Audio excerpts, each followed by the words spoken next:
नमस्कार सबै दर्शक महानुभावहरू। आज हामी फरक व्यक्तित्व नुवाकोट राजनीतिक पृष्ठभूमिमा धेरै अग्रसर व्यक्तित्व हुनुहुन्छ नेकपा नुवाकोट 2 नम्बर क्षेत्रीय निर्वाचन क्षेत्रीय समिति राजकुमार रेग्मी सन्देश, उहाँलाई हाम्रो कार्यक्रममा स्वागत छ। यहाँ हाम्रो हजुर त भर्खरै यो विश्वव्यापी समस्या महामारी कोभिड-19लाई पराजित गरेर आउनुभएको मान्छे, कस्तो रह्यो कोभिड-19को रोगले तपाईँ आक्रमण गर्दा के देखियो? समस्या के थिए? कोभिड-19 जुन महामारीको रूपमा विश्वमा आयो, हाम्रो समुदायमा, हाम्रो देशमा पनि त्यो समुदायसम्म फैलिरहेको स्थितिमा म आफ्नो सचेतता अपनाउँदै पनि त्यसबाट मुक्त रहन सकिएन। जुन खालको सुरक्षा, सतर्कता, यो भौतिक दूरी, जुन समुदायमा भिडभाडमा नजाने सबै कुरो गर्दै पनि हामी अलि एउटा राजनीतिक पृष्ठभूमिको मान्छे, सामाजिक पृष्ठभूमिको मान्छे, विविध खालका समस्याहरू, त्यो जनतासँग जोडिएका समस्याहरू, विकास निर्माणसँग जोडिएका समस्याहरू हामी कहाँ आउने, पार्टी सङ्गठनका समस्याहरू हामी कहाँ आउने, त्यो हिसाबले हामी अलि परिचालित भयौँ। र परिचालित हुने क्रममा कतै नै कुनै न कुनै रूपमा अब यो सङ्क्रमितहरूसँग पुग्दाखेरि ममा त्यो पोजिटिभ देखियो। र मैले जुन मनोवैज्ञानिक रूपमा मान्छेहरूमा कोरोनाको बारेमा एउटा ठुलो असर परिरहेको छ, मान्छेहरू मनोवैज्ञानिक रूपमा त्रसित बनिरहेका छन्। हामी जस्तो नेपाल सरकारले लकडाउन गर्यो, बन्दाबन्दीको पिरियडमा मान्छेहरू पुरै घरबाट बाहिर ननिस्किने, आवश्यकभन्दा बढी सतर्कता अपनाउने। जब बन्दाबन्दी खुला भइसकेपछि फेरि त्यो कोरोनाको सङ्क्रमणको बारेमा, जोखिमको बारेमा र त्यसले पार्ने असरको बारेमा चाहिँ हामी त्यति सचेत नहुने र हामीमा सङ्क्रमण फैलिने जस्तो भयो। फेरि व्यक्तिगत रूपमा ममा त्यति सिम्टमहरू देखिएन, जस्तो स्वादमा अलिअलि, गन्धमा अलिअलि सिम्टमहरू देखियो। तर ममा एउटा उच्च मनोबल के थियो भन्दाखेरि यो कोरोना भाइरसका विरुद्ध हामी लड्न सक्छौँ, एउटा सतर्कता अपनाएर लड्न सक्छौँ। अर्को चाहिँ हाम्रो शरीरमा जुन खालको यसको प्रतिरोधी क्षमताको विकास गरेर लड्न सक्छौँ भन्ने थियो। मैले घरेलु औषधिहरू जो अहिले डक्टरहरूले सिफारिस गरिरहेका छन् त्यो औषधिहरू प्रयोग गरेँ र सुरक्षित ढङ्गले मलाई पोजिटिभ देखेपछि म आफ्नो होम आइसोलेसनमा रहेँ। मैले सबै साथीहरूलाई पनि सामाजिक सञ्जाल मार्फत सुरक्षित रहनको निमित्त अनुरोध गरेँ। खासै मनोवैज्ञानिक रूपमा त जो भए पनि एउटा असर त आइहाल्दो रहेछ। तर म भित्र भएको एउटा यसलाई जित्न सकिन्छ भन्ने उच्च मनोबलले नै त्यसलाई चाहिँ परास्त गर्यो जस्तो अनुभूति मलाई भएको छ। र मैले सबैलाई अनुरोध गर्ने पनि आवश्यक सतर्कता अपनाउने र यसका विरुद्ध लड्नको निमित्त हाम्रा खानपानदेखि लिएर गएर हामीले आफूभित्र चाहिँ उच्च मनोबल कायम गर्न सक्यौँ भने कोरोनालाई पराजित गर्न सक्छौँ होला जस्तो लाग्छ। जस्तो यहाँले भन्नुभयो जस्तो यहाँको स्थानीय आयुर्वेदिक औषधिहरूले पनि के प्रभाव पर्दो रहेछ यहाँको अनुभवमा? जस्तो बेसारको कुरा धेरै चर्चामा आयो होइन, बेसार पानीको कुरा के लाग्यो यहाँलाई? होइन, हामी बेसार खाने भनेपछि बेसार मात्रै खाने भयौँ। अब जस्तो चाहिँ बेसारको कुरो छ, गुर्जोको कुरो छ, हाम्रा भान्साहरू नै एउटा आयुर्वेदिक हस्पिटलहरू हो। हामीले हाम्रो भान्सालाई कस्तो बनाउँछौँ, मैले त्यो बेलामा विभिन्न सामाजिक सञ्जाल मार्फत ती विषयवस्तु हेरेँ पनि हामीले हाम्रो भान्सालाई चाहिँ राम्रो बनायौँ भनेदेखि हाम्रो पेट सफा हुन्छ। पेट सफा भएपछि हाम्रा चाहिँ मनहरू, हाम्रा चाहिँ सोच्ने तरिकाहरू पोजिटिभ हुँदै जाँदैछन्। त्यसैले आयुर्वेदिक चिजहरू जस्तो चाहिँ यो आयुर्वेद डक्टरहरूले पनि सिफारिस गरेको अहिले यो चर्चामा आएको बेसारको कुरो, त्यो पनि एउटा चाहिँ मात्रा मिलाएर खाने, त्यसपछि गएर चाहिँ गुर्जो पनि मात्रा मिलाएर खाने, आफ्नो रोगको, आफ्नो शरीरको चाहिँ अवस्था कस्तो छ। जस्तो विभिन्न रोग भएका मान्छेहरू, जस्तो प्रेसर लो भएका मान्छेहरूले गुर्जो चाहिँ तपाईँको नियमित खाइदिँदाखेरि फेरि अर्को समस्या आउने, बेसार नियमित खाइदिँदाखेरि अर्को समस्या आउने, त्यस्ता खालका समस्याहरू पनि आउँदो रहेछन्। त्यसलाई पनि एउटा सन्तुलन मिलाएर खाने। भान्सा नै आयुर्वेदिक औषध, भान्सा एकदमै आयुर्वेदिक हो। व्यक्तिगत रूपमा सरसफाइदेखि लिएर सबै कुरा त्यो त एकदमै रहनुपर्छ। हामी व्यक्तिगत ठिकै छ। अहिले जस्तो यहाँ त अहिले हाम्रो नुवाकोट 2 नम्बर निर्वाचन क्षेत्रीय संयोजक हुनुहुन्छ होइन, केन्द्रीय राजनीति, नेकपाको केन्द्रीय राजनीतिको प्रभाव स्थानीय तहमा कस्तो परेको लाग्छ यहाँलाई अहिले? कसरी चलन के लाग्छ? अब अहिले जुन सूचना सञ्चारको जुन दुनियाँ छ, विद्युतीय सञ्चार माध्यमहरूको जुन विकास भएको छ, हामी दिनदिनै हाम्रा केन्द्रमा भएका राजनीति घटनाक्रमहरूको बारेमा, हाम्रो आन्तरिक पार्टी जीवनका घटनाक्रमहरूको बारेमा सबै पार्टी कार्यकर्तादेखि लिएर आम जनसमुदाय चाहिँ त्यसमा चाहिँ जानकार छ। तर अहिले सामाजिक सञ्जालमा जसरी आइरहेको छ, त्यो सामाजिक सञ्जालमा आएको जस्तो मिडियाहरूमा चाहिँ आएको जस्तो त्यो चाहिँ तपाईको चाहिँ हामीभित्रको अन्तर्विरोध त्यस्तो चाहिँ अन्तर्विरोध होइन हामीभित्रको। तर त्यसमा असर छैन हाम्रो त्यसको असर त केही असरहरू छन्। हामी एउटा समय क्रम निर्धारण गरेर त्यसलाई बिस्तारै त्यसलाई चिर्दै जाने कुरो र आम पार्टी पङ्क्तिलाई चाहिँ एकताबद्ध बनाएर लिएर जाने कुरोमा हामी आफ्नो तरिकाले लागिरहेका छौँ। एउटा जीवन्त पार्टीभित्र जीवन्त छलफल बहस हुन्छ, तर रूपमा हेर्दाखेरि त्यो चाहिँ कस्तो देखिएको छ भन्दाखेरि पद र प्रतिष्ठाको लडाइँ जस्तो देखिएको छ। तर आफ्नो रूप सार तत्त्वमा त्यो पद र प्रतिष्ठाको लडाइँ होइन। एउटा चाहिँ कम्युनिस्ट पार्टीभित्र दुई लाइन सङ्घर्ष हुन्छ, त्यो चाहिँ विचार राजनीति र सङ्गठनात्मक रूपमा जुन चाहिँ एउटा चाहिँ बहस अहिले तलदेखि माथिसम्म चलिरहेको छ। रूपमा हेर्दा त्यो केन्द्रमा एउटा घनीभूत बहस जस्तो देखिन्छ, तर त्यसको असर चाहिँ तलसम्म एउटा बहसको चाहिँ एउटा फोरम निर्माण गरेर बहस गर्ने फोरम निर्माण गरेर पार्टी सङ्गठनहरूलाई त्यसरी परिचालित गरेर स्वस्थ र मर्यादित ढङ्गले चल्न पाइनेमा अलि अस्वस्थ भयो कि भन्ने त लागिरहेछ। तल पनि त्यस्ता चाहिँ अस्वस्थताका सिम्टमहरू त देखिया छ। यसले पार्टी सङ्गठनात्मक जीवनमा त्यस्तो चाहिँ असर बनाउँदैन, पार्टी टुटफुट र विभाजनको दिशातिर जाँदैन। यसले चाहिँ थप विचार सङ्गठन र राजनीतिमा थप श्रेष्ठता हासिल गर्दै थप अनुभव हासिल गर्दै यो फेरि एउटा चाहिँ नयाँ ढङ्गको पार्टी निर्माणको प्रक्रिया अगाडि बढ्छ। नेकपा नै नयाँ पार्टीको रूपमा रूपान्तरित पनि यो बहसले गराउँछ जस्तो लाग्छ। यो दुई लाइन सङ्घर्षले गर्दा भन्नाले हाम्रो चाहिँ साङ्गठनिक स्वरूप अझ बढी मजबुत हुन्छ त त्यसो भए आगामी समय हामी त्यो देख्न पाउँछौँ के तपाईँलाई के लाग्छ? अवश्य हामीले स्वस्थ ढङ्गले दुई लाइन सङ्घर्ष चाहिँ जुन सञ्चालन गर्ने हामीले प्रयत्न गरिरहेका छौँ। पार्टी जीवनमा देखिएका समस्याहरू हामी अहिले मात्रै समस्याबाट ग्रसित भएर आएका होइनौँ। हिजो पनि यस्ता ठुल्ठुला खालका चाहिँ बहस हामीभित्र थिए। हामी दुईवटा भिन्न धारको, एउटा चाहिँ शान्तिपूर्ण प्रक्रियाबाट आएको पार्टी र अर्को सशस्त्र विद्रोहबाट आएको पार्टीका चाहिँ हाम्रा सङ्गठनात्मक स्वरूपहरू पनि हिजो फरक थिए, हाम्रो विचार कार्यदिशा पनि फरक थिए। अहिले हामीले फेरि अहिलेको आवश्यकता अनुसार राष्ट्रको आवश्यकता, यहाँको जनताको भावना, यहाँको जनताको चाहना, आम पार्टी कार्यकर्ताको चाहिँ अपेक्षा अनुसार हामीले नयाँ ढङ्गले अगाडि बढ्ने जुन प्रयत्न गरेका छौँ। यहाँ जाँदाखेरि अलिकति यो घुम्ती मोडहरू आउँदाखेरि अलिअलि मान्छेलाई रिङ्गटा लाग्ने, अलिअलि असजिलो जस्तो महसुस हुने त हुन्छ, तर यसले फेरि हामीलाई नयाँ ठाउँमा पुर्याउँछ। जस्तो पूर्व समूहको बिचमा पार्टीहरू बिचमा आग्रह पूर्वाग्रह देखिन्छ। जस्तो बाह्रकोमा मुकेश चौरसियाको हत्या भयो होइन, अब त्यहाँको स्थानीय कमिटीकै उसमा जाँदाखेरि जस्तो हामी कहाँ त्यो चाहिँ समस्या पटक्कै छैन भन्नु खोज्नुभयो कि यहाँ के छ, कस्तो छ अवस्था? अनि समस्या चाहिँ नभएको हामीसँग होइन। एउटा चाहिँ जीवन्त पार्टीभित्र त्यस्ता खालका राजनीतिक वैचारिक खालका समस्याहरू, सङ्गठनात्मक खालका समस्याहरू, पार्टीका नेता कार्यकर्ता चाहिँ व्यवस्थापनका समस्याहरू हामीसँग छ। त्यो समस्या चाहिँ कहीँ कतै चाहिँ व्यक्तिगत आग्रह पूर्वाग्रहबाट प्रेरित भएर, समूहगत आग्रह पूर्वाग्रहबाट प्रेरित भएर त्यस्ता समस्याहरू कहीँ देखिएका छन् र कतिपय ठाउँमा चाहिँ त्यहाँ मानवीय चाहिँ विवेक पनि गुमाएर त्यो चाहिँ हिंसात्मक र ढङ्गले पनि कतिपय ठाउँमा प्रस्तुत भएका छन्। अब समग्र पार्टी नै त्यतातिर गयो, अब हामी हिंसात्मक तरिकाले चाहिँ एकअर्कामा मुठभेडमा गयौँ भने त होइन, तर केही त्यस्ता चाहिँ नकारात्मक सिम्टमहरू देखिएका छन्। त्यसको बारेमा चाहिँ केन्द्र पार्टी पनि गम्भीर छ, त्यो विषयमा छलफल भइरहेछ। अब त्यो चाहिँ जुन आवरण गरिएको भए पनि त्यो जुन बाह्रको चाहिँ त्यहाँ चाहिँ पार्टीको सचिव, जिल्ला कमिटी सदस्यको नि हत्या भएको छ। त्यहाँ चाहिँ साथीहरू चाहिँ अनसनमा नि बस्नु भएको छ, आन्दोलन पनि गर्नुभएको छ। दोषीलाई कारबाही गर्नुको निमित्त प्रशासनिक ढङ्गले अगाडि पनि बढ्नु भएको छ, कानुनी प्रक्रियाले अगाडि बढ्नु भएको छ। त्यो चाहिँ कुनै पनि हालतमा क्षमा दिन सक्ने र क्षम्य चाहिँ घटना होइन।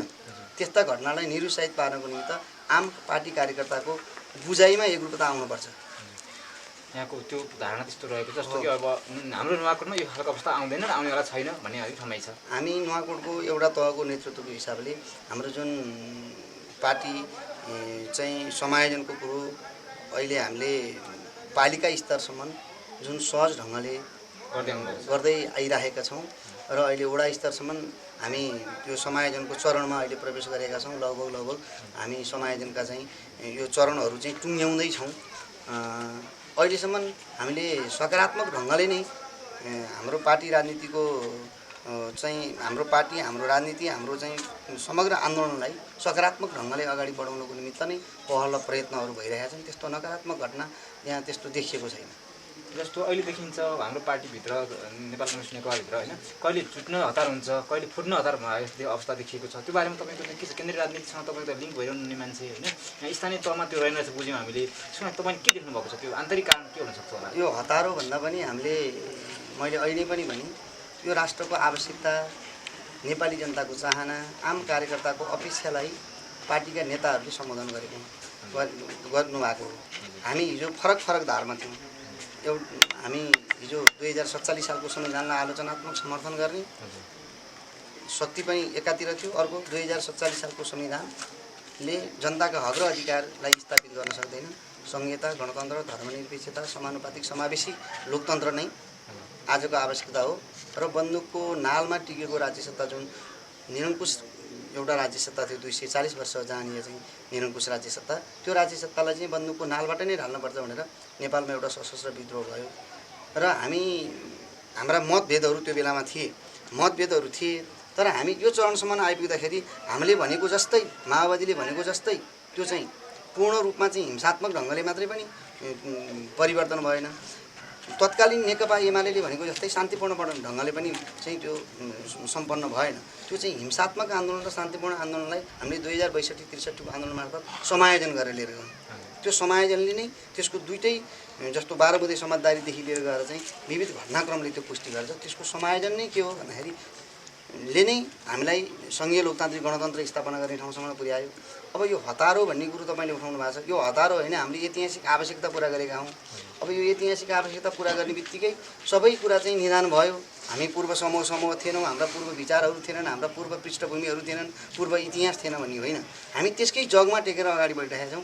केही डिबेटहरू छन्, अब केही मान्छेहरूलाई पार्टी फुट्छ कि भन्ने चिन्ता छ, केही मान्छेहरू पार्टी फुट्दैदेखि हुन्थ्यो भन्ने लागेको छ। तर आम नेपाली जनताको र कार्यकर्ताको चाहना के छ भन्दाखेरि यो पार्टी नफुटोस् र बलियो र मजबुत पार्टी भइरहोस् भन्ने चाहिँ कामना छ। त्यो तलको कार्यकर्ताहरूको इच्छा, चाहना र भावनाको उच्च कदर गर्दै नेतृत्वले एउटा निकास दिन्छ र यो सामान्य ढङ्गले भएको डिबेटलाई फुटको स्थितिसम्म पुग्छ भनेर जसरी व्याख्या गरिएको छ त्यो गलत छ। त्यो साबित हुन्न र त्यो साबित चाहिँ नहोस् भन्ने कामना हो। हजुर आफै जनयुद्धको र जनआन्दोलनको औचित्यमाथि एकदमै लागि परेर गर्नुभएको मान्छे, जनयुद्धबाटै आउनुभएको मान्छे होइन। यति बेला समाजवादी क्रान्तिको समाजवादी व्यवस्थाको लागि हामीले जे खालको पहल कदमी यहाँले लिनुभयो त्यो कति पुरा भयो र कति बाँकी छ जस्तो लाग्छ यहाँले गर्नुभएको जुन चाहिँ सङ्घर्ष थियो, योगदान थियो, त्यो प्रति के छ? हेर्नुहोस्, अब अहिले त तपाईँले प्रश्न उठाइहाल्नुभयो। अहिले त जनयुद्धको जुन त्याग तपस्या बलिदानका चाहिँ अनेकौँ कीर्तिमानहरू खडा भए, त्यही जनयुद्धले नेपाललाई 240 वर्षीय निरङ्कुश तन्त्रबाट चाहिँ सङ्घीय लोकतान्त्रिक गणतन्त्रसम्म लिएर आयो। विभिन्न जाति, क्षेत्र, लिङ्ग, वर्गका मान्छेहरू, उत्पन्न परेका लिङ्ग, जाति, क्षेत्रका मान्छेहरूलाई उठाउने काम गर्यो र तिनीहरूलाई चाहिँ समावेशी र समानुपातिक लोकतन्त्र मार्फत तिनीहरूलाई अधिकार दिने मात्रै, अधिकार सुनिश्चित गर्ने कुरो गरियो। अहिले हामी सङ्घीयताको चाहिँ अभ्यास गर्दै एउटा चरणमा पुगेका छौँ।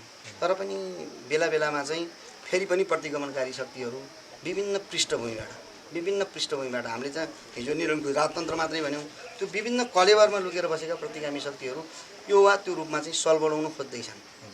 अब इतिहासको पुनरावृत्ति हुँदैन, इतिहास पछाडि फर्किँदैन, त्यो अगाडि जान्छ। त्यसैले यो अगाडि जाने बाटोलाई कसैले रोक्न खोज्यो भने त्यो चाहिँ जनताले त्यसको चाहिँ राम्रो मुकाबिला गर्छ। किनकि यत्रो त्याग तपस्या र बलिदान गर्न सक्ने, यत्रो आन्दोलन गर्न सक्ने जनता, यत्र चाहिँ त्यो त्याग तपस्या र बलिदानबाट आएको चाहिँ सचेत कार्यकर्ताको चाहिँ एउटा पङ्क्ति भएको चाहिँ एउटा पार्टी, त्यसले सचेत ढङ्गले चाहिँ त्यसको चाहिँ प्रतिवाद गर्छ। अब जुन अहिले जनआन्दोलन र जनयुद्धको औचित्यमाथि प्रश्न चिन्ह उठेको छ, नेपाली जनताको जुन आशा अपेक्षा र थियो सङ्घीय लोकतान्त्रिक गणतन्त्र स्थापना भइसकेपछि देशले विकासको एउटा चरणमा पुग्छ, जनता आर्थिक समृद्धिको दिशातिर अगाडि जान्छन्, जनताका घाँसमास कपासका समस्याहरू सहज ढङ्गले हल हुन्छन्, हिजो व्याप्त रहेका तपाईँको चाहिँ नातावाद, कृपावाद, व्यक्तिवाद, त्यसपछि गएर चाहिँ लगायतका चिजहरूको चाहिँ अन्त्य हुन्छ भन्ने थियो। हामी भर्खरै सामन्तवादी युगको एउटा त्यसका चाहिँ संरचनाहरूलाई मात्रै हामीले अन्त्य गऱ्यौँ, तर त्यसका अवशेषहरू हाम्रा मन मस्तिष्कहरूमा, हाम्रा समाजका तपाईँको चाहिँ विभिन्न कुना कन्तराहरूमा ती लुकेर रहेका हुनाले त्यो समूल रूपमा नष्ट भइसकेको छैन र हामी पनि केही रूपान्तरण हुन आवश्यक छ। हामीले हिजो चाहिँ जस्तो हामी जनतासँग प्रत्यक्ष रूपमा जोडिने, हाम्रा जीवनलाई पारदर्शी बनाउने, हाम्रा सरकारका तिनै तहका सरकारका काम कारबाहीलाई चाहिँ तपाईँको प्रभावकारी ढङ्गले जनतासँग जोड्ने कार्यक्रमहरू लिएर आउने, त्यहाँभित्र विभिन्न खालका चाहिँ अनियमितताहरू भइरहे भनेर चाहिँ जनगुनासोहरू छन्, कामहरू प्रभावकारी भएन, केवल यो चाहिँ औपचारिकता निर्वाह गर्ने मात्रै भयो, हेर्नुहोस् यहाँ विकास निर्माणका चाहिँ यति बजेटहरू खर्च भइरहेका छन् तर देखिने काम भइरहेको छैन। त्यसलाई प्रभावकारी बनाउने राष्ट्र त जनताको हो। तपाईँको प्रतिनिधि भने त पार्टी भने प्रतिनिधि भने कोही चाहिँ निर्वाचित प्रतिनिधिहरू भनेका कुनै निर्वाचित सरकार भने त्यो अस्थायी हो, तर थाई भनेको चाहिँ तपाईँको राष्ट्र र जनता हुन्। जनताले पनि त्यहाँ सचेततापूर्वक तपाईँको पहल कदमी लिने, तपाईँको सकारात्मक ढङ्गले पहल कदमी लिन आवश्यक छ। त्यसरी गइयो भनेदेखि हामीले देखिने ढङ्गले काम गर्न सक्छौँ र जुन एउटा जनयुद्ध र जनआन्दोलनमाथिको चाहिँ औचित्यमाथि प्रश्न चिन्ह उठाइरहेको छ तिनीहरूलाई हामीले आफ्नो ढङ्गले जवाफ दिन सक्छौँ। केन्द्रीय राजनीतिक पार्टीमा त जस्तो द्वन्द्व व्यवस्थापनको धेरै कुराहरू आइरहेका छन्। जस्तो हाम्रो नुवाकोट सहरमा चाहिँ अहिले द्वन्द्व पीडितहरू हुनुहुन्छ होला, विस्थापितहरू हुनुहुन्छ होला, अब हाम्रो चाहिँ जनआन्दोलन घाइते होला, जनयुद्ध घाइतेहरू हुनुहुन्छ होला होइन, उहाँहरूको अवस्था के छ, अब बेपत्ता परिवारको अवस्था के छ, त्यसलाई चाहिँ हाम्रो पार्टीले कसरी हेरेको छ समग्र रूपमा के लाग्छ यहाँलाई? अहिले राज्यले एक ढङ्गले सम्बोधन गर्ने र उहाँहरूको व्यवस्थापनको निमित्त के भूमिका निर्वाह गरेका छ, तर त्यसले पुग्दैन। त्यसले पुग्दैन, त्यसलाई नयाँ ढङ्गले सोच्नुपर्छ। नयाँ ढङ्गले सोच्ने भनेको मात्र आर्थिक व्यवस्थापन मात्रै कुरो होइन। जुन सपना बोकेर मान्छेहरू हिजो मर्न निस्केका थिए राष्ट्रको लागि, जनताको लागि, एउटा उत्पीडित जाति, क्षेत्र, वर्ग र लिङ्गको निमित्त परेका जनताको निमित्त चाहिँ लड्नको निमित्त मान्छेहरू लागेका थिए, मर्नको निमित्त मान्छेहरू लागेका थिए। त्यहाँ लाग्दै शहीद हुने परिवारले आत्मसम्मान चाहिँ त्यतिखेर पाउँछ जस्तो लाग्छ। उनीहरूले देखेको सपनातिर हामी जान्छौँ कि जाँदैनौँ, त्यो सपना चाहिँ सार्थक बनाउन हामी लाग्छौँ कि लाग्दैनौँ भन्ने कुरा नै मुख्य हो। अब आर्थिक पाटोमा चाहिँ अलिअलि व्यवस्थापन त भएको छ, राजनीतिक उपलब्धि त केही भएको छ, तर परिणाम देखिने गरी र चित्त प्रसन्न हुने गरी उहाँहरू पनि चित्त जो घाइते हुनुहुन्छ, शरीरमा चाहिँ गोली लिएर बसिरहनु भएको छ, आफ्नो परिवार बेपत्ता भएर चाहिँ छोरा बेपत्ता भएर, छोरी बेपत्ता भएर, आमा बेपत्ता भएर, बाउ बेपत्ता भएर चाहिँ जुन पीडामा बसिरहनु भएको छ, मरेको बाँचेको शहीद भएको केही खबर छैन। अब शहीद हुनेहरूका त तपाईँको चाहिँ एउटा आइरहेछ, ती परिवारहरू छ, तिनीहरू आफन्तजनहरू छन्, उहाँहरूमा त्यति जुन ढङ्गको उहाँहरूले अपेक्षा गरेको कामहरू हुनुपर्ने थियो प्रभावकारी ढङ्गले, त्यसप्रति कोसिस नभएका भन्ने होइनन्। राजनीतिक उपलब्धि भएन भन्ने कुरो होइन, तर त्यो राजनीतिक उपलब्धिको संस्थागत गरेर हामीले अझै अगाडि जाने, जुन हामीले समाजवादी क्रान्तिको चाहिँ कार्यदिशाको कुराकानी गरेका छौँ, त्यहाँसम्म पुग्ने कुरामा हामीले एउटा दृढ सङ्कल्प गर्ने र उहाँहरूलाई पनि सँगसँगै लिएर जाने, उहाँहरूका पीडा, उहाँहरूका खुसीमा पनि हामी सँगसँगै चाहिँ सहभागी भएर जाने कुरालाई अलिकति मिलाउनु पर्ने आवश्यक छ। जस्तो यहाँ हजुर आफै नेतृत्व हुनुहुन्छ हाम्रो क्षेत्रको होइन, त्यसका निमित्त तपाईँले गर्नुभएको प्रयासहरू चाहिँ के छन्? होइन, म विगत लामो समयदेखि जनयुद्धमा एउटा सक्रिय भूमिका निर्वाह गरेको कार्यकर्ता।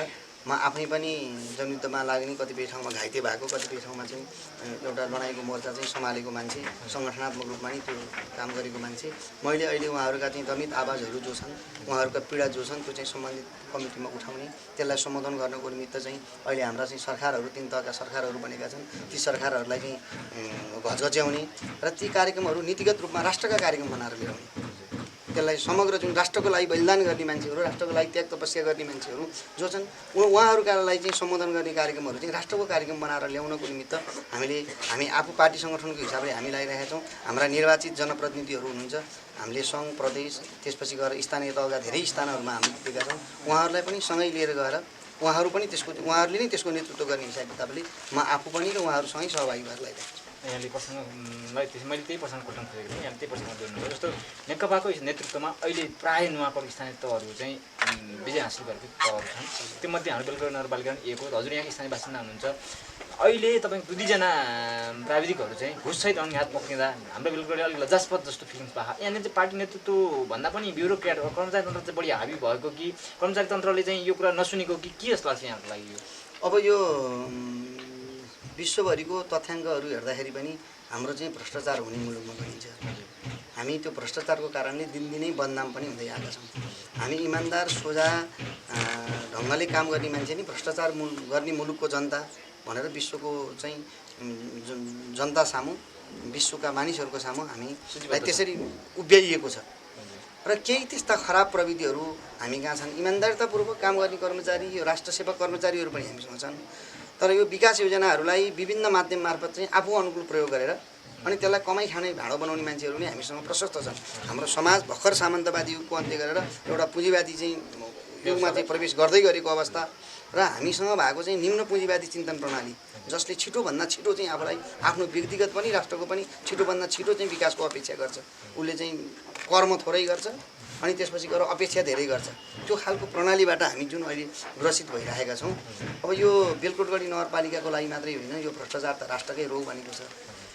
यसलाई चाहिँ नियन्त्रण गर्नको निमित्त यसलाई चाहिँ यो भ्रष्टाचार जुन अहिले राज्यले शून्य सहनशीलताको नीति त लिएको छ, तर नीतिगत रूपमा बनाउँदैमा कानुन बनाउँदैमा भ्रष्टाचार रोकिनु रहेनछ। यसका निमित्त चाहिँ एक्सन प्लानहरू हामीसँग चाहिन्छ। जस्तो भ्रष्टाचार गर्ने मान्छेहरू भ्रष्टाचार चाहिँ जतिसुकै गरे होस् त्यसलाई कुन हदसम्मको कारबाही गर्ने। जस्तो कतिपय राष्ट्रहरूमा भ्रष्टाचार गर्नेहरूलाई मृत्युदण्डसम्मको कुरो छ। हुन त यहाँ धेरै मानव अधिकारवादी चाहिँ सङ्घ संस्थाहरू छन्, उहाँहरूका चाहिँ आफ्ना कोणबाट कुराकानी उठाइरहनु भएको छ। त्यो सँगसँगै भ्रष्टाचार हामीले नियन्त्रण गर्ने हो भनेदेखि मेरो व्यक्तिगत धारणा त यो एउटा राष्ट्रको बहस पनि बनेको छ अहिले। जस्तो बलात्कार र भ्रष्टाचार र विभिन्न खालका अपराध चाहिँ तपाईँको कतिपय सन्दर्भमा राजनीतिसँग पनि जोडिएर आउँछ। त्योसँग चाहिँ तपाईँको एकदम साम्यप्यताको चाहिँ भ्रष्टाचार र तपाईँको राजनीतिको सम्बन्ध चाहिँ साम्यप्य हुने जुन खालको चाहिँ परिपाटीको विकास भएको छ र मान्छेहरूले त्यही कोणबाट हेर्छ। हामीले यहाँ हामी भइसँग भइरहेको भ्रष्टाचार मात्रै नियन्त्रण गर्ने हो भने पनि नेपाली समाज 10 वर्षमा एक ठाउँबाट अर्को ठाउँ पुग्छ। जस्तो हामीले दिएको हजुरले दिनुभएको दिएको दर्शन होइन, जस्तो हामी विकासको चाहिँ कायापलट गर्छौँ लागिरहेको जनयुद्धको बेलामा उठेको जति पनि एजेन्डाहरू थिए अहिले सुनिन्छ। जस्तो स्थानीय तहदेखि लिएर सङ्घ प्रदेशमा सबै हाम्रै बढी चाहिँ सिट छ, क्षमता छ, नेतृत्व छ भन्ने कुरा छ। स्थानीय तहमा पनि अब अहिले जति विकास निर्माण हुन्छन्, चाहे प्रदेशको होस्, चाहे स्थानीयको होस्, चाहे सङ्घको होस्, त्यहाँनिर चाहिँ नेकपा कार्यकर्ताहरू बढी सम्मिलित हुने र त्यहीँबाट कमिसन खेती गर्ने, त्यहाँ काम चाहिँ अगुणस्तरीय गर्ने भन्छ नि, त्यो चाहिँ तपाईँले कसरी अनुगमन गर्नु भएको, तपाईँले के पाउनु भएको छ? अब गुनासाहरू चाहिँ धेरै आइरहेका छन्। कतिपय गुनासाहरू जायज छन्, ठिक कोणबाट आएका छन्। विकास नभएको कुरो, त्यो प्रभावकारी नभएको कुरो, त्यसलाई प्रभावकारी बनाउने कोणबाट आइरहेका छन्। कतिपय कुरोहरू चाहिँ आग्रह पूर्वाग्रह र राजनीतिक पृष्ठभूमिबाट अभिप्रेत भएर आइरहेको छ। हाम्रो पार्टीले अनुगमन गर्छ, हामीले बेलामा गरेको छ, गर्छ।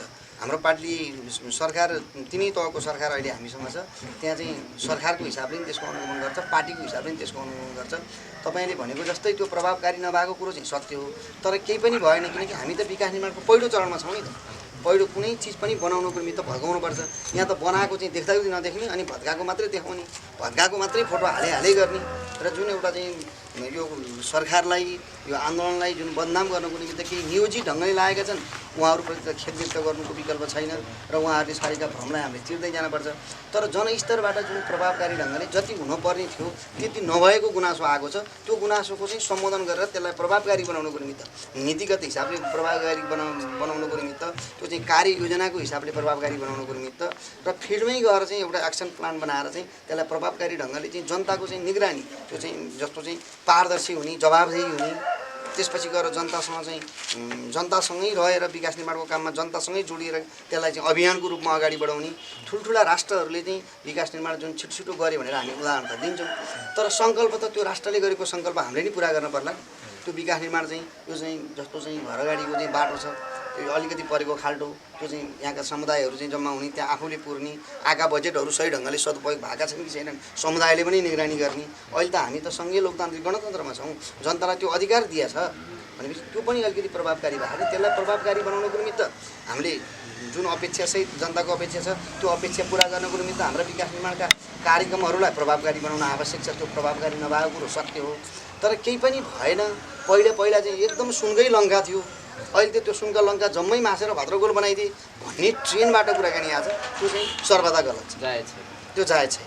जस्तो अहिले जस्तो देखिन्छ नि विकास निर्माण क्रममा प्राविधिकहरूसँग जसरी मिलेर खाने खुवाउने जुन चलन बस्यो होइन, त्यो चाहिँ हाम्रो यहाँ कार्यकर्ता सम्मिलित भएर त्यस्ता कामको गतिविधि लगाइएको हो कि उहाँहरू आफै नियोजित रूपमा लाग्नुभएको, तपाईँको ठहर चाहिँ के छ, बुझाइ के छ बारेमा? अब हाम्रा साथीहरू त्यसरी लाग्नु भएको छ भन्ने मलाई लाग्दैन। विभिन्न उपभोक्ता समितिमा बसेर इस्टिमेटभन्दा बाहिर गएर काम गरिरहँदाखेरि धेरै साथीहरू अहिले पनि तपाईँहरूलाई थाहा छ, धेरै मान्छेहरू चाहिँ गाउँका ऋणहरूबाट, गाउँका दिदीबहिनीहरूका सुन गहना राखेर भगारीका धान बेचेर ल्याएर चाहिँ ऋण गरेर आफ्नो किलाको भैँसी बेचेर ग्रामीण मोटर बाटोहरू खोल्ने, ग्रामीण विकासको निमित्त काम गरिरहनु भएको छ। अब जसरी चाहिँ पार्टीका कार्यकर्ता अनि उपभोक्ता समितिमा बस्ने बित्तिकै यिनीहरू भ्रष्टाचारी हुन्छन् भनेर जुन एउटा चाहिँ हुइयाँ मचाइएको छ, जुन प्रचार गरिएको छ, त्यो प्रचारमा चाहिँ त्यस्तो सत्य छैन। अब अहिले पनि तपाईँको चाहिँ पार्टीका कार्यकर्ता भन्दा पनि जुन प्रक्रियामा मान्छेहरू अहिले समातिए अब जो घरको नक्सा पास गर्ने कुरा, त्यसपछि गएर विज्ञापन दिने कुरा, यस्ता यस्ता कुराहरूबाट चाहिँ प्राविधिकहरू समातिरहेका छन्। यसलाई भ्रष्टाचारमा हामीले सुन्ने सहनशीलता कायम गर्नको निमित्त र भ्रष्टाचारलाई नियन्त्रण गर्नको निमित्त हामी कानुन त स्पष्ट हुनुपर्छ र हामी सबै आफ्नो ठाउँमा चाहिँ सचिन आवश्यक छ। जस्तो अब पुनर्निर्माणको हामी अन्तिम गतिमा छौँ, अन्तिम चरणमा छौँ होइन। हाम्रो क्षेत्रमा हाम्रो नुवाकोटको समग्र स्थिति हेर्दा के छ? पुनर्निर्माण कतिको व्यवस्था भएको छ? अब पुनर्निर्माणमा चाहिँ यो कति पुनर्निर्माण प्राधिकरणको प्रति मेरो त ठुलो गुनासो छ। राज्यले 3 लाख रुपियाँ दियो, जनतालाई घर बनाउनुहोस् भनेर भन्यो। अब जनस्तरसम्म सबै हामी कतिको इमान्दार भयौँ, हामी नछुटिएका परिवार सबै छुट्टिएर नभएका घरहरू पनि कति चाहिँ लाभग्राहीको सूचीमा हामीले पार्यौँ। त्यो त हामीले आफ्नो ठाउँमा समीक्षा गर्न पर्ला। तर अर्को कुरो पुनर्निर्माण प्राधिकरणको जुन इन्जिनियरिङ प्लानका साथ आएको चाहिँ घरका डिजाइनहरू छन्, मेरो व्यक्तिगत तर्क हो यो, त्यो त एउटा चरणमा त पुगेको छ। हाम्रो सामाजिक अवस्था, आर्थिक अवस्था, हाम्रो भौगोलिक अवस्थालाई मध्यनजर नगरिकन केवल त्यही भूकम्प आएको दिनको दिन चाहिँ बाँच्ने अनि अरू दिन चाहिँ दिनदिनै तडपेर मर्न पर्ने टाइपको घर अहिले बनाइदिएको छ। 2 कोठाको तपाईँले देख्नु भएको छ, मान्छे अधिकांश घर 2 कोठाको ट्रस हालेर बनाएको छ। एउटा घर परिवारमा 5-7 जना मान्छे हुन्छन्। उसले पाहुना आउँदा आफ्नो पाहुनालाई कहाँ व्यवस्थापन गर्छ त्यो थाहा छैन। उसकहाँ चाहिँ 10 मुरी धान हुन्छ, 20 ढोका मकै हुन्छ, थोरै कोदो हुन्छ, सबै खालका बाली नालीहरू हामीले लगाउँछौँ। उसले त्यसको व्यवस्थापन कहाँ गर्छ थाहा छैन। भनेपछि हाम्रा पहिलेका चाहिँ घरहरू जुन माटो ढुङ्गाबाट बनेका घरहरू, बार्दली निकालिएका घरहरू, अनि त्यसपछि गएर चाहिँ चोटो भएको विङ्गल भएको घरहरू, बस्नको निमित्त स्वास्थ्यको हिसाबले पनि राम्रा घरहरू थिए। हामीले आफ्नै स्रोत र साधन प्रयोग गरेर त्यतातिर अभिप्रेरित गर्नुपर्थ्यो। अहिले जुन चाहिँ तपाईँको सिमेन्ट रड चाहिँ विभिन्न प्रयोग भएर चाहिँ जुन घरहरू निर्माण बनिरहेका छन्, यो स्वास्थ्यको हिसाबले भूकम्पको हिसाबले त्यो बस्न योग्य होला, तर स्वास्थ्यको हिसाबले र उसको जीविकोपार्जनको हिसाबले त्यो ठिक छैन। त्यो त मेरो तपाईँले पुनर्निर्माण प्राधिकरणसँग यो कुरो नि पहिले राखेको कुरो हो।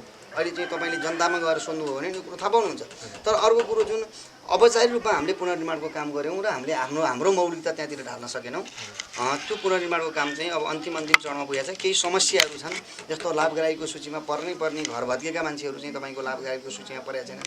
कतिपय चाहिँ तपाईँको हाम्रो प्राविधिकको कमजोरीले गर्दा, कतिपय हाम्रा जनप्रतिनिधिहरूको कमजोरीले गर्दा, फेरि कतिपय कुरामा चाहिँ तपाईँको त्यहाँ सर्वे गर्न जाने चाहिँ मान्छेहरूको नै आग्रह पूर्वाग्रहको कारणले गर्दाखेरि, यहाँ राजनीतिक निकटता र विकटताको कुराले गर्दाखेरि समस्या तपाईँको भूकम्पले लिएर छ, मानवीय संवेदनाको कुरो छ, सामाजिक संरचना निर्माणको कुरो छ, तर त्यहाँ के जोडिएको छ भन्दाखेरि अस्वस्थ ढङ्गले राजनीति जोडिरहेछ। त्यस्ता समस्याहरू छन् नुवाकोटमा चाहिँ तपाईँको चाहिँ यही बेलकोटगढी नगरपालिकामा नि मसँग धेरै त्यस्ता कुराकानीहरू आउने गर्छन्। जो लाभग्राहीको सूचीमा पर्नुपर्ने मान्छेहरू छन्, उनीहरूको घर भत्किरहेछ, उनीहरू अहिलेसम्म लाभग्राहीको सूचीमा परिरहेका छैनन्। हामीले होइन, यो त गर्नै पर्छ, यो राज्यले गर्नै पर्छ। किनकि यो राज्य भनेको तपाईँको जिम्मेवार एउटा अभिभावक हो। उसले जनता चाहिँ तपाईँको चाहिँ समस्यामा परिरहँदाखेरि यसलाई टाइम टेबल तोकेर यति समयमा बनाइसक्ने भए बनाइसक, होइन भनेदेखि चाहिँ लाभग्राहीको सूचीमा भोलिदेखि पर्दैनस्। वस्तुस्थितिको मूल्याङ्कन गर्ने तलसम्म चाहिँ हाम्रा जनप्रतिनिधिहरू छन्। ती जनप्रतिनिधिहरूले त्यसको चाहिँ निष्पक्ष ढङ्गले रिपोर्ट निर्माण गर्ने। त्यो कुन राजनीतिक पार्टीको हुन्छ, कहाँ भोट हालेको हुन्छ, उसको आस्थाको हिसाबले कहाँ हुन्छ भन्ने कुरो भएन। मान्छेले आस्था चाहिँ जतातिर नि राख्न पाउने। तर हामी तपाईँको चाहिँ विविध खालका चाहिँ मान्छेहरू बनेर मिलेर नि त समाज बनेको छ। विभिन्न खालका राजनीतिक पार्टीहरू मिलेर नि त तपाईँको राष्ट्रको चाहिँ एउटा चाहिँ राष्ट्रलाई गाइड गर्ने एउटा चाहिँ मापदण्ड हाम्रो बनेको छ। त्यसैले यहाँनिर आग्रह पूर्वाग्रह राखेर मौलिक हक हो, मौलिक हकको हनन भएको छ। हामी यहाँनिर चाहिँ राजनीतिक आग्रह पूर्वाग्रह राख्नु हुन्छ जस्तो मलाई लाग्दैन। यसलाई चाहिँ राजनीतिक आग्रह पूर्वाग्रह अभिप्रेरित नभइकन विशेष त अहिलेको चाहिँ जनताका जनप्रतिनिधिहरू जो वडा अध्यक्ष हुनुहुन्छ, वडा सदस्यहरू हुनुहुन्छ, नगरपालिकाको चाहिँ तपाईँको चाहिँ प्रमुख उपप्रमुख हुनुहुन्छ, उहाँहरूले अलिकति विशेष ध्यान दिनुपर्छ र पुनर्निर्माण प्राधिकरणसँग सम्पर्क गरेर जो लाभग्राहीको सूचीमा चाहिँ नपर्ने मान्छेहरू छुटेका छन्, उनीहरूलाई लाभग्राहीको सूचीमा सूचीकृत गरेर यसको चाहिँ जुन पुनर्निर्माणको कामलाई चाहिँ अन्तिम चरणमा पुर्याउनुपर्छ। जस्तो अरू त विद्यालय बन्ने कुरो, प्रहरी चौकी बन्ने कुरो, व्यक्तिगत कतिपय घर बन्ने कुरोहरू त त्यो एउटा उदाहरणीय रूपमै बनेको छ। तपाईँ हामीले देख्न सक्छौँ। हिजोका हाम्रा भौतिक सम्पर्कमा कथा थिए, अहिले कस्तो बनेका छन् विद्यालयको सवालमा, अरू चाहिँ सरकारी भवनको सवालमा। तर व्यक्तिगत रूपमा मान्छेहरू जो अहिले चाहिँ घर बनाउने कुरोमा लाभग्राहीको सूचीमै नपरिकन समस्यामा परिराखेको भएको छ। लगभग हाम्रो बेलकोटगढी नगरपालिकामा निकैको यकिन डाटा त मसँग छैन, गुनासो हेर्दाखेरि हामीसँग निकै नै झन्डै 500-700को हाराहारीमा अहिले पनि मानिसहरू छुटिरहेका छन्। जस्तो अहिले हाम्रो नगरपालिका छ नि बेलुका नगरपालिका नुवाकोटमा बनेको प्रायः स्थानीय तहहरू चाहिँ सबै भर्खर नयाँ संरचना अगाडि बढिरहेको छ। त्यसै गरी विशेष गरी बेलुका नगरपालिका चाहिँ यो ग्रामीण नगरपालिका हो होइन। यसमा भएका स्रोत साधनहरूलाई उचितम प्रयोग गरेर कसरी जीविकोपार्जन जोड्न सकिएला के छ यहाँको धारणा? होइन, हाम्रो यहाँ मुख्य कुरो चाहिँ कृषि र चाहिँ तपाईँको चाहिँ पर्यटन हो। हजुर। हामीले कृषिलाई चाहिँ आधुनिकीकरण गर्ने र आधुनिकीकरण गर्ने नाउँमा चाहिँ हामीले ठुल्ठुला कृषि फर्महरूलाई मात्रै अनुदानका कार्यक्रमहरूमा चाहिँ लिस्ट गर्ने के अरे चाहिँ सूचीकृत गर्ने होइन, तपाईँको वास्तवमा किसानकै घरमा पुग्ने कार्यक्रम हामीलाई चाहियो। यहाँ विभिन्न तपाईँको चाहिँ कार्यक्रमहरू चाहिँ बनाउने अनि त्यो चाहिँ विभिन्न खालका बिचौलियाहरू छन्, झोले कार्यक्रम पाए हो विभिन्न खालका चाहिँ पहुँचवाला मान्छेहरू छन्। त्यसले मात्रै वास्तविक किसान जो आउँदाखेरि पनि मलाई त अझ के लाग्छ भन्नु होला भने जस्तो त्यो अनुदानमुखी कृषिले त हामीलाई कहीँ पनि पुर्याउँदैन। राम्रो किसानहरूलाई छानेर मात्रै अनुदान दिनुपर्छ जस्तो लाग्छ। तर प्रत्येक किसानको घरमा हामीले यहाँ दुध उत्पादन गर्छौँ, विभिन्न खालका अन्नबालीहरू उत्पादन गर्छौँ, हामीले चाहिँ तरकारी उत्पादन गर्छौँ, विभिन्न खालका तरकारी उत्पादन गर्छौँ, त्यसको सङ्कलन केन्द्रदेखि लिएर गएर त्यसको बजारीकरणसम्मलाई र त्यसले चाहिँ किसानहरूले उत्पादन गरेका चाहिँ लागत चाहिँ धेरै परिरहेको हुन्छ अनि त्यो किसानहरूले चाहिँ उत्पादन गरेका सामानहरूको चाहिँ मूल्य कम्ती पाइरहेको हुन्छ।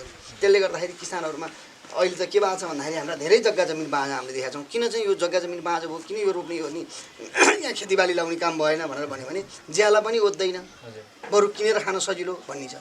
किनेर आउन्जेल त हामी खाउँला, तर उत्पादन नभएको दिन त हामीले पैसा खाएर हुँदैन।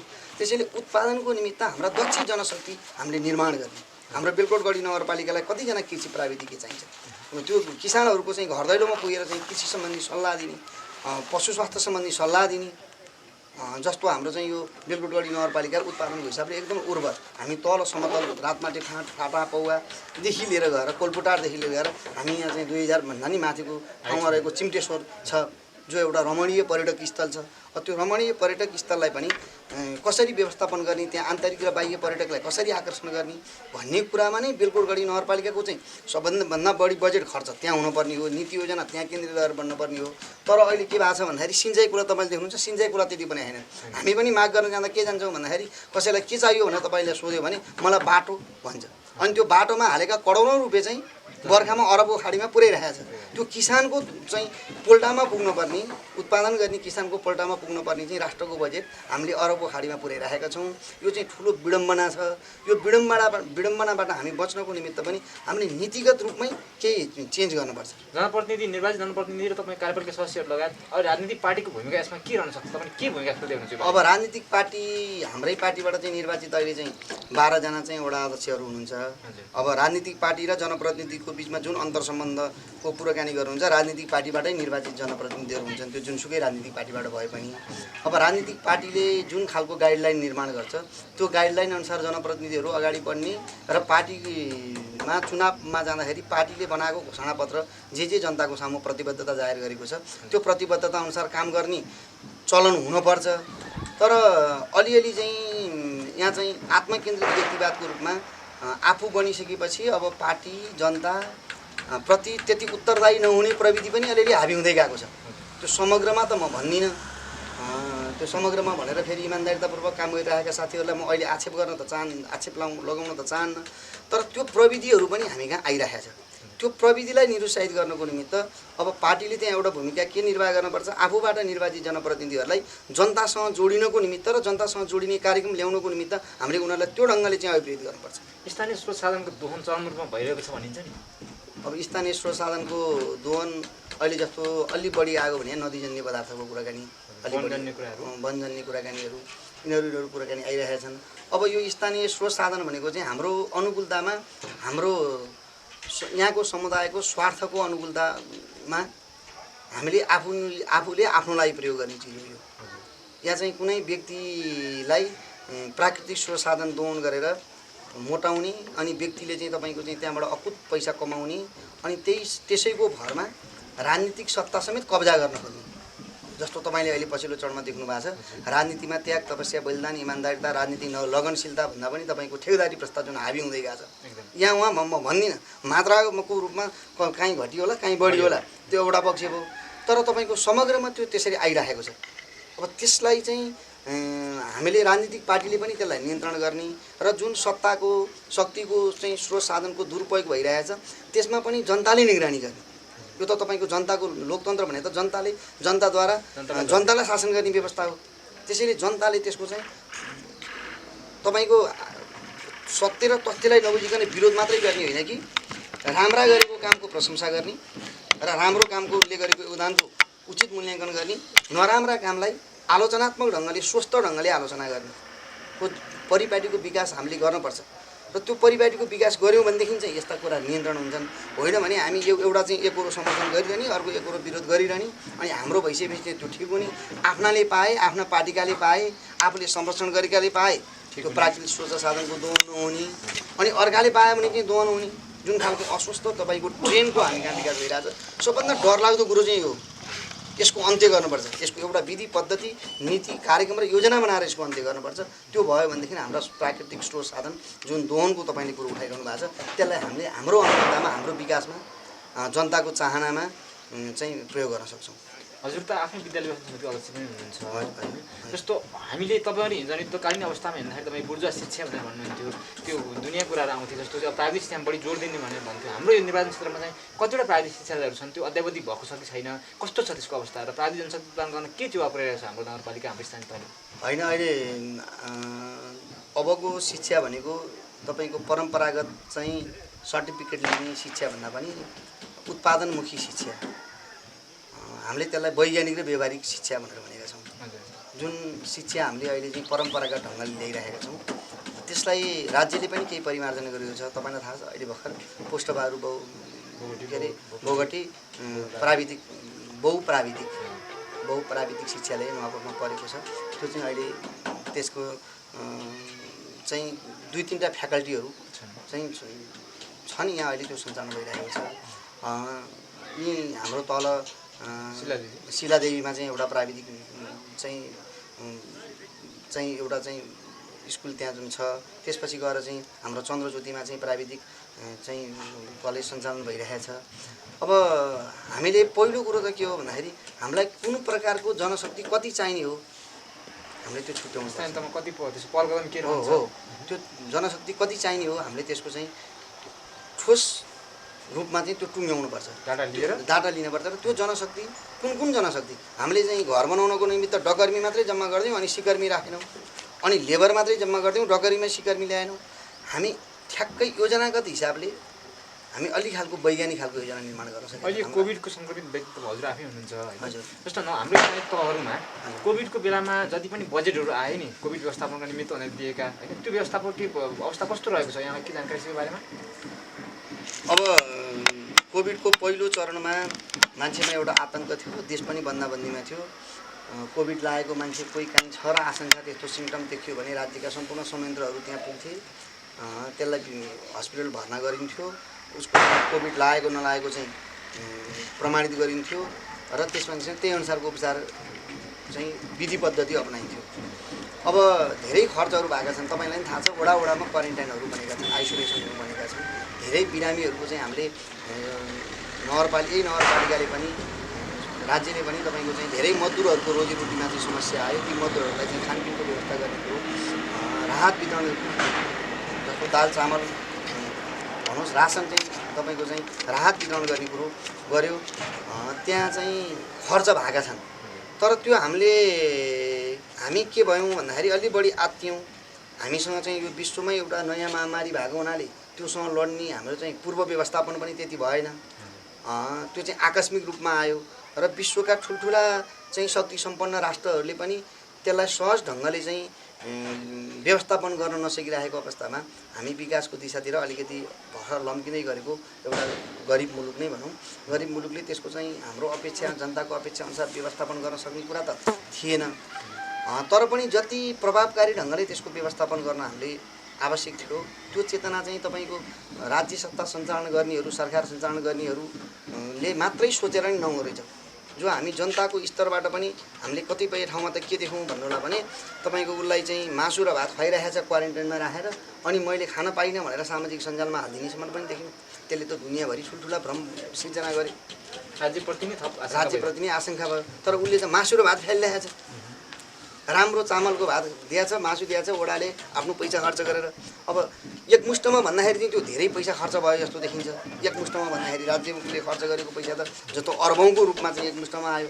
तर पृथक जाँदाखेरि त त्यो चाहिँ हामीले लाखौँ मान्छेलाई क्वारेन्टाइनमा राख्ने कतिपय अवस्थामा गाडीको व्यवस्थापन गरेर चाहिँ बाहिर रहेका मान्छेलाई उसको घरसम्म पुर्याउने, कतिपय मान्छेको उपचारसम्म गर्ने चाहिँ जुन प्रक्रिया अगाडि बढ्यो त्यो त्यसमा चाहिँ राज्यको ठुलै लगानी भएको छ। त्यसमा राज्यको ठुलै लगानी भएको छ। तर लगानी गर्ने राज्यले जसरी लगानी गर्यो, म त राज्यलाई मात्रै त्यो भने हामी जनता पनि त्यसप्रति राज्यप्रति उत्तरदायी र उत्तरदायी हुनुपर्ने हो। त्यति बढी उत्तरदायी भएनौँ जस्तो लाग्छ। त्यसलाई अलिक बढी हल्लाको रूपमा बुझौँ।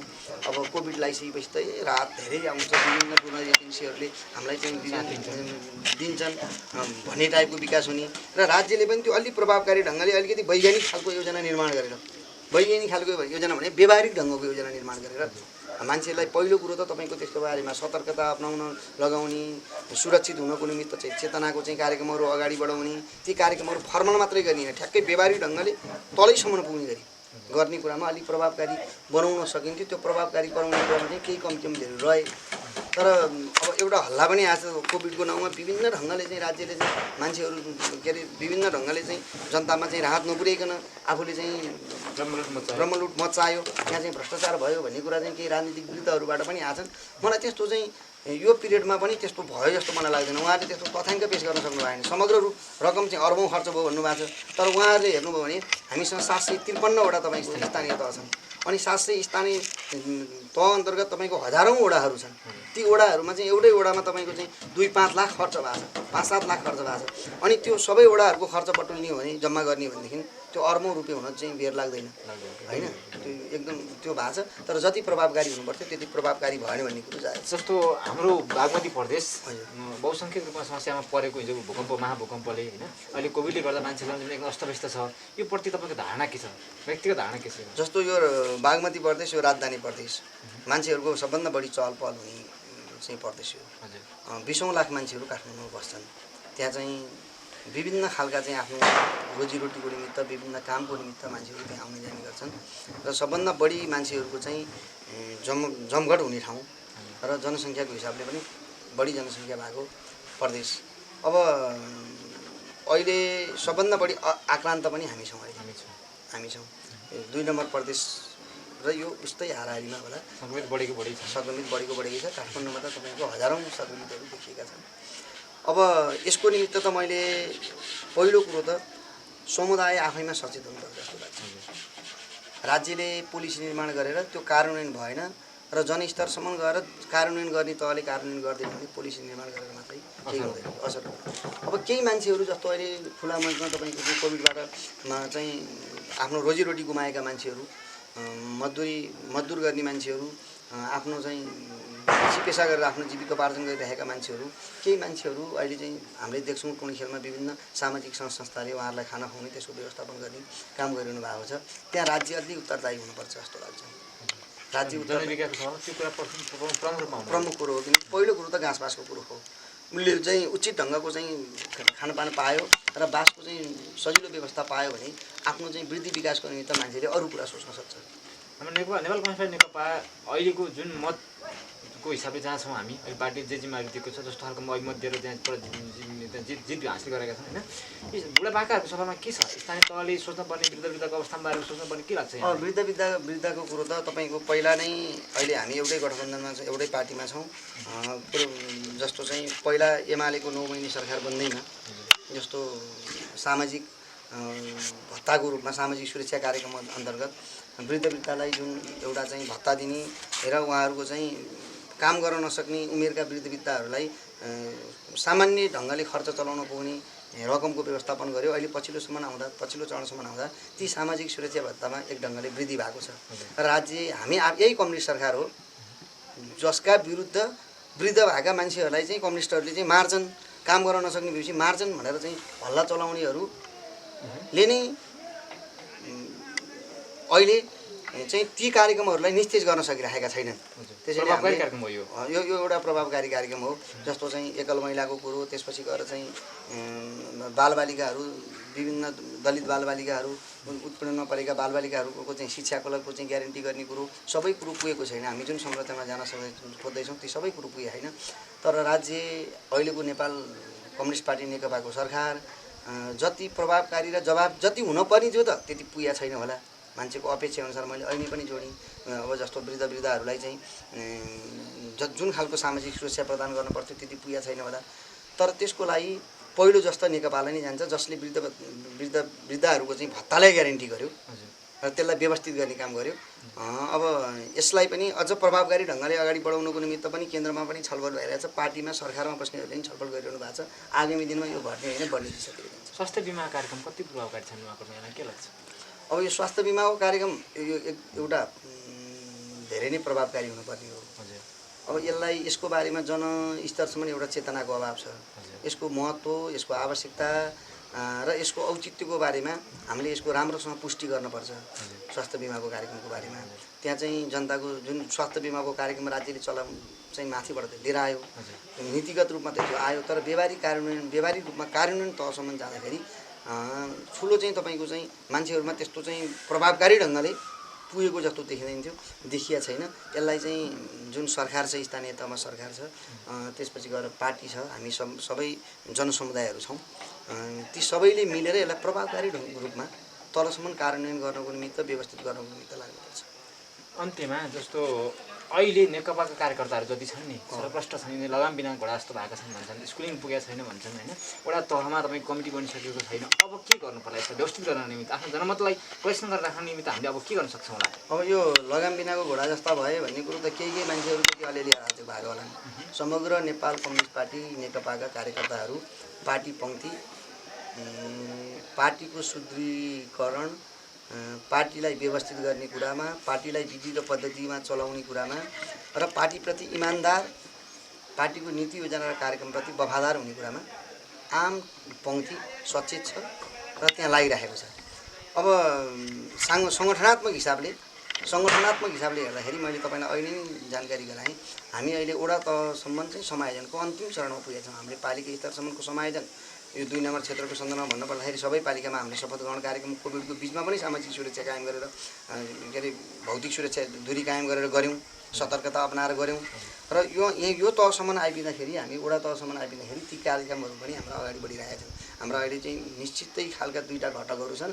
हाम्रा त्यहाँ सङ्ख्याहरू तोकिन्छन्, त्यसपछि गएर चाहिँ एउटा समायोजनको प्रक्रियामा सम्मानजनक समायोजनको कुराकानी पनि आउँछ। अनि पूर्व घटकहरूले आफ्नो चाहिँ व्यवस्थापनको निमित्त धेरै कार्यकर्ताहरू छन्, दुईटै ठुल्ठुला धेरै कार्यकर्ता भएको पार्टी हो। फेरि आफ्नो इतिहास भएको पार्टी हो र पार्टीका कार्यकर्ताहरूको पनि आफ्नो इतिहास छ। त्यो भएको हुनाले केही व्यवस्थापनमा अलिअलि समस्याहरू परिरहेका छन् चाहिँ साथीहरूको व्यवस्थापन गर्ने कुरामा, तर त्यो समस्याका बावजुद पनि हामी तलसम्म सङ्गठनात्मक रूपमा अहिले हामी वडासम्म आइपुगेका छौँ। हामी छिट्टै नै वडाको शपथ ग्रहण कार्यक्रम पनि सक्छौँ र त्यस पछाडि जुन अहिले पार्टी केन्द्रले अर्को मिति तय नभएसम्मको लागि चाहिँ 24 सम्ममा चाहिँ महाधिवेशन गर्ने भनेर भनेको छ। अब सङ्गठनलाई सुदृढ गर्नको निमित्त, व्यवस्थित गर्नको निमित्त हामी लाग्छौँ। जस्तो यो लगाम बिनाको घोडा जस्ता भयो भने केही मान्छेहरू अराजक मान्छेहरू त होलान्, केही यत्रो ठुलो पार्टीमा हामीसँग लाखौँ कार्यकर्ताहरू छन्, त्यसमा केही मान्छेहरूको व्यक्तिगत इन्टेन्सनको कुराकानी पनि होला, तर समग्र पार्टी कार्यकर्ता चाहिँ पार्टीको नीति योजना र कार्यक्रमप्रति प्रतिबद्ध छन्, अनुशासित छन्, मर्यादित छन्। हामी कार्यक्रमको अन्त्यमा छौँ। जस्तो अब केन्द्रीय राजनीतिले असर पारेर या केन्द्रीय राजनीतिको तह तर्फबाट जे जस्तो भयो भने यहाँको गुटफुट छैन। हाम्रो बेलगढी नगरपालिका या हाम्रो 2 निर्वाचन क्षेत्रमा त्यो खालको गुटफुट छैन नि त? होइन, हामीसँग समूह छ भन्दाखेरि मैले अहिले पनि भने 2टा घटकहरू मिसिएको हुनाले 2टा घटक तलसम्म समायोजन नहुन्जेलसम्म समूह छ। हामी जबसम्म वडासम्म र सेल कमिटीसम्म निर्माण गर्छौँ त्यतिखेर हामीमा गुट हुँदैन। हामीभित्र विशुद्ध नेपाल कम्युनिस्ट पार्टी नेकपा हुन्छ। त्यो नेपाल कम्युनिस्ट पार्टी नेकपा बनाउनको निमित्त म यो क्षेत्रको संयोजकको हैसियतले आफ्नो बुद्धि विवेक र क्षमतालाई पार्टीको कामको निमित्त मात्र प्रयोग गरेको छु। त्यहाँ गुट मान्छेले बाहिर देख्दा जसरी यो गुट त्यो गुट भनेर व्यक्तिका चाहिँ हाम्रा शीर्ष लिडरहरूका पनि तपाईँको आफ्ना चाहिँ व्यक्तित्व छ, प्रभाव छ। त्यो प्रभावको वरिपरि कार्यकर्ताहरू चाहिँ ती सबै चिजको समायोजन भएको छ र हाम्रो पार्टी नेकपा बनेको छ। हामीसँग तपाईँको चाहिँ 4-4 जना त तपाईँको चाहिँ मन्त्री प्रधानमन्त्री भइसकेका पार्टीका नेताहरू हुनुहुन्छ होइन। यति पार्टीका नेताहरूको एउटा लामबन्दी हामीसँग छ। अब उहाँहरूको प्रभावले गर्दाखेरि केही मान्छेहरूले चाहिँ बाहिर देखाए जस्तो चाहिँ फलानु गुट, ढिसानु गुट, यो गुट त्यो गुट भनेर त भनिरहनु भएको छ। तर समग्रमा हामीभित्र यो पार्टी तलसम्म समायोजन नहुन्जेलसम्म एउटा समूह छ, 2टा घटक छ। यो पार्टी तलसम्म समायोजन भएपछि त्यो घटकको अन्त्य हुन्छ। अपवादको रूपमा कसैले चाहिँ गुटजन्य क्रियाकलाप अगाडि बढाउने र पार्टी क्रान्ति र आन्दोलन र शोषित उत्पीडित जनतालाई चाहिँ घाधुनी खालका कसैले क्रियाकलाप अगाडि बढायो भने त्यो आम पार्टी पङ्क्तिले त्यो सही हुँदैन। आम पार्टी पङ्क्तिले त्यसको प्रतिवाद गर्नेवाला छ, किनकि विचारको हिसाबले, सङ्गठनको हिसाबले, राजनीतिक कार्यदिशाको हिसाबले र समग्र कार्यक्रमको हिसाबले आम पार्टी पङ्क्तिलाई नेकपाको चाहिँ एउटा चाहिँ विशाल छातामुनि तपाईँको सुदृढ र सङ्गठित गर्नुपर्ने बेलामा कुनै कतै पलाउने व्यक्तिका महत्त्वाकाङ्क्षाले कसैलाई त्यतातिर चाहिँ आकर्षित गर्न खोज्छ भने त्यसलाई विचारधारात्मक रूपमा, सङ्गठनात्मक रूपमा, त्यो लाइन सङ्घर्षको रूपमा त्यसलाई एउटा चाहिँ पार्टीभित्रको स्वस्थ 2 लाइन सङ्घर्षले नै त्यसको अन्त्य गर्छ। त्यो गुटजन्य क्रियाकलाप हाम्रो यहाँ अगाडि बढ्छ जस्तो मलाई लाग्दैन। यहाँको महत्त्वपूर्ण समय हामी छेउमा चाहन्छौँ। अन्त्यमा तपाईँले देश विदेशमा बसेर हेर्नुहुने तपाईँका व्यक्तिगत प्रेजेन्ट शुभेच्छुक पार्टीका राजनीतिक साथीहरूलाई कसैलाई के सन्देश दिनु छ? अब नजिकै दीपावली, छठ लगायत हामी नेपालीहरूको महान चाड भनी विभिन्न चाडपर्वहरू आउँदैछन्, त्यसको निम्ति तपाईँको शुभकामना सन्देश केही छ? म सम्पूर्ण देश विदेशमा रहनुभएका सम्पूर्ण नेपाली दाजुभाइ तथा दिदीबहिनीहरूलाई यो दीपावली, छठ पर्व, नेपालीहरूका विभिन्न खालका चाडपर्वहरू आइरहेका छन्। हामी यो चाडपर्वको हिसाबले धेरै धनीमानी पनि छौँ। हाम्रो कला संस्कृति, हाम्रो धर्म संस्कारहरूमा चाहिँ विविध खालका विविधताहरू छन्। त्यसैले यो चाहिँ फुलबारीमा फुलेको चाहिँ सयौँ थुङ्गा फुलका जस्ता, सयौँ जातका फुल जस्ता हामी एउटा चाहिँ राम्रो सुन्दर फुलबारीको रूपमा नेपाल राष्ट्र रहेको छ। म उहाँहरू सबैलाई यो अवसरमा चाहिँ हार्दिक शुभकामना दिन चाहन्छु। उहाँहरूको उन्नति र प्रगतिको कामना गर्न चाहन्छु। यतिखेर नेपाल राष्ट्र विकास र समृद्धिको दिशातिर अगाडि बढिरहेको छ। हामी सबैले सकारात्मक ढङ्गले सहीलाई सही र गलतलाई गलत भन्ने चेष्टा गरौँ, आँट र हिक्मत गरौँ। यो ठुलो त्याग, तपस्या र बलिदान मार्फत हामीले सङ्घीय लोकतान्त्रिक गणतन्त्र स्थापना गरेका छौँ। यहाँ धेरै शहीदहरूका सपना छन्, धेरै जनसमुदायको आशा छ, अपेक्षा छ र विश्वले हामीलाई निहालिरहेको छ। नेपालको हिजोका विविध खालका आन्दोलनदेखि जनयुद्ध, जनआन्दोलनदेखि लिएर गएर शान्ति प्रक्रिया हुँदै हामी अहिले सङ्घीय लोकतान्त्रिक गणतन्त्रसम्म आइपुग्दाखेरि हामी विश्वको द्वन्द्व व्यवस्थापनको हिसाबले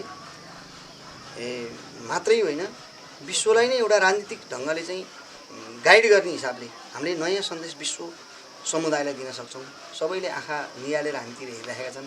त्यसैले यो विश्व समुदायकोले हेरिरहेको जुन हामीलाई हेरिरहेका छन्, उहाँहरूलाई र समग्र नेपाली जनताको हामीप्रतिको आशा र भरोसालाई मर्न नदिनको निमित्त हामी सबै नेपाली जनसमुदायहरू एकजुट हुनेको एकातिर छ।